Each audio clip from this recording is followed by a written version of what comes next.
स्वर्गीय आसमानी बाप, आज के वचन पर तू आशीष बरकत दे ताकि तेरा फजल, तेरा अनुग्रह और अपनी महिमा के लिए तैयार कर। वचन के मुताबिक आशीषित कर ताकि तेरे नाम की महिमा और जलाल मिले। ये प्रार्थना यीशु के नाम से मांगते हैं, आमीन। प्यारे भाई और बहनों, आपके सामने में जो है रोमियो 2 बाप उसकी 1 आयत पढ़ेंगे। अतः हे दोष लगाने वाले, तू कोई क्यों ना हो तो निरंतर है, क्योंकि जिस बात में तू दूसरे पर दोष लगाता है उसी बात में अपने आप को भी दोषी ठहराता है।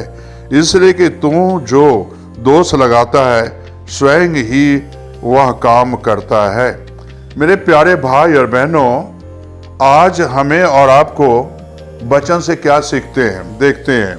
जैसे हम एक दूसरे पर दोष लगाते हैं और एक दूसरे को हम दोषी करार देते हैं। और यहाँ बाइबल हमें बताती है, धर्मशास्त्र बताती है, इसे हमें और आपको दोष नहीं लगाना चाहिए और हमें और आपको किसी के ऊपर दोषी नहीं ठहराना चाहिए। मेरे प्यारे भाई और बहनों, अगर देखें कि जब हम दोष लगाते हैं तो हम तो खुद ही निर्दोष नहीं होते।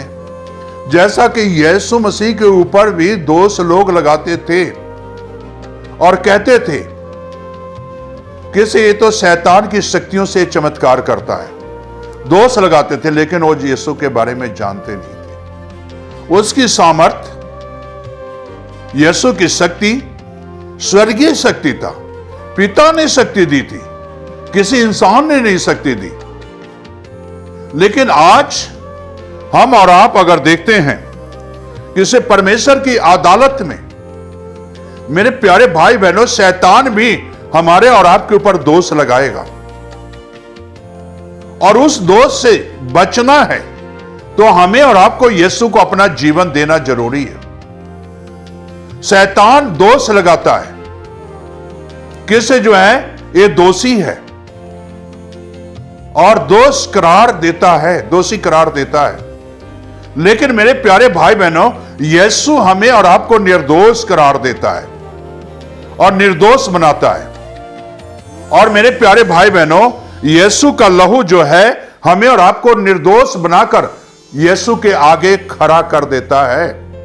इसलिए मेरे प्यारे भाई और बहनों, हमें किसी को दोषी नहीं ठहराना चाहिए। पहले हम अपने आप को देखें, जैसे हम क्या निर्दोष हैं। हम तो अक्सर दूसरे को दोषी ठहराते हैं, हम अक्सर दूसरे को दोषी करार दे देते हैं। मेरे प्यारे भाई बहनों, ये सिलसिला बंद करो। एक मसीह दूसरे मसीह को दोषी ठहराते हैं, एक कलीसिया दूसरे कलीसिया को दोषी ठहराते, एक पास्टर दूसरे पास्टर को दोषी ठहराते हैं। मेरे प्यारे भाई बहनों, एक पास्टर दूसरे के बरखिलाफ बोलते हैं। मेरे प्यारे भाई बहनों, ये सब चीजें बोलना बंद करें, नहीं तो मेरे प्यारे भाई बहनों, परमेश्वर की अदालत से बच नहीं सकोगे। उस समय में कोई बहाना नहीं चलेगा, उस समय में कोई बहाना नहीं चलेगा। अगर हम किसी को दोषी ठहराते हैं तो उससे हो सकता है हम ज्यादा उससे दोषी हैं। हम किसी को दोषी करार देते हैं तो उससे ज्यादा हम दोषी करार पाएंगे। मेरे प्यारे भाई बहनों, पहले अपने आप को साफ करना है। हमें अपने आप को गुनाह को देखना है और जब अपने आप को गुनाह को देखोगे तब मेरे प्यारे भाई बहनों, कहने का मकसद यही है कि हम जब अपने आप को गुनाह को देखेंगे तो हम अपने आप को गुनाह को देखेंगे तो गुनाह नजर आएगा और वो नजर आएगा, आपको दिखाई देगा गुनाह। और वो गुनाह को जब छोड़ोगे तो यीशु आपके जीवन में आएगा और जब यीशु आपके जीवन में आएगा तो यीशु आपको आशीष बरकत देगा।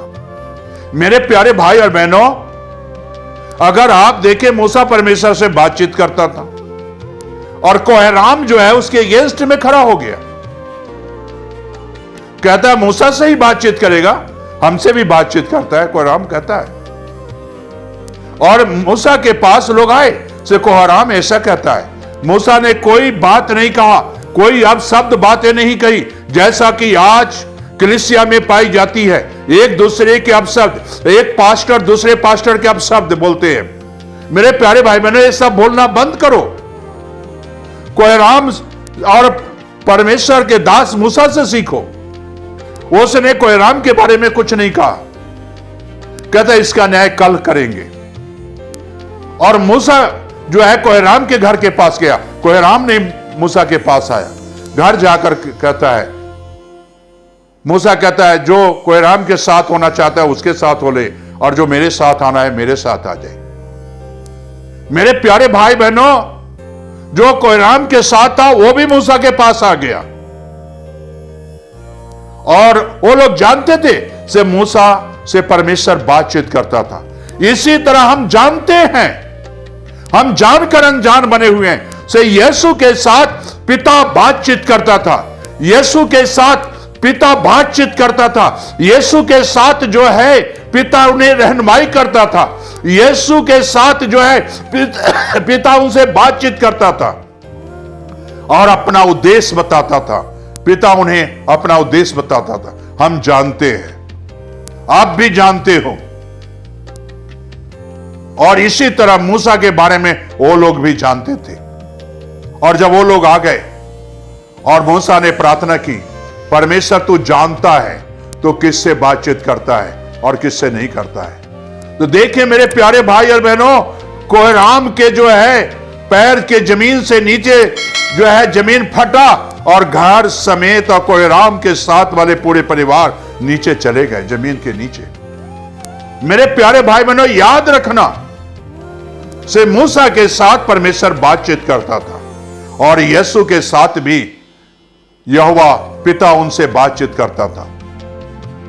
और इसीलिए पिता ने भेजा ताकि जो है आपके ऊपर जो शैतान दोष लगाता है, दोष से बरी करे, छुटकारा मिल जाए, गुनाहों से छुटकारा मिल जाए, पापों से छुटकारा मिल जाए।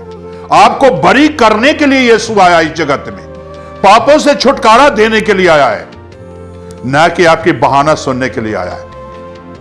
मेरे प्यारे भाई बहनों, बहाना बनाओगे तो परमेश्वर की अदालत से कभी नहीं बचोगे। इसलिए आज बहाना बनाना छोड़ दो, नहीं तो वही हसरत होगा जो कोहराम का हसरत हुआ है। परमेश्वर के साथ, यीशु के साथ परमेश्वर यहोवा बातचीत करता था और यीशु इसीलिए धरती पर आया ताकि जो आपके ऊपर दोष था, शैतान ने दोष लगाता है, उससे आपको छुटकारा मिल जाए। क्या आपको छुटकारा मिल गया है या अभी भी आपके ऊपर दोष लगा हुआ है? पापों का दोष, गुनाहों का दोष लगा हुआ है तो आज छुटकारा पा जाओ, बहाना ना बनाओ, प्रार्थना करो।